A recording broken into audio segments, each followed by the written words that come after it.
அஸ்ஸலாமு அலைக்கும் வரஹ்மத்துல்லாஹி வபரகாத்துஹு. நான் உங்கள் முன்னால் பேச வந்துள்ள தலைப்பே சலாமின் சிறப்பு.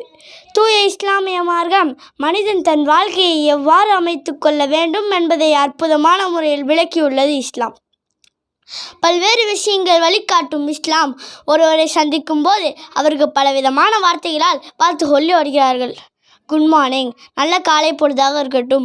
குட் ஈவினிங், நல்ல மாலை பொழுதாக இருக்கட்டும்.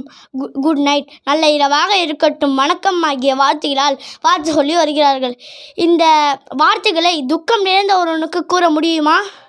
முடியாது. சுனாமியில் குடும்பத்தை இழந்து நல்ல காலை பொழுதாக இருக்கட்டும் என்று கூற முடியாது. காலை சொன்ன வார்த்தை மாலை சொல்ல முடியுமா? மாலை சொல்ல வார்த்தை இரவில் கூற முடியுமா? வணக்கம் என்று நாம் கூறும்போது நம்முடைய சுயமரியாதை அங்கு சீர்குலைகிறது. பிறருக்கு முன் தாழக்கூடிய ஒரு நிலை ஏற்படுகிறது. நமது நபி ஸல்லல்லாஹு அலைஹி வஸல்லம் அவர்கள் அஸ்ஸலாமு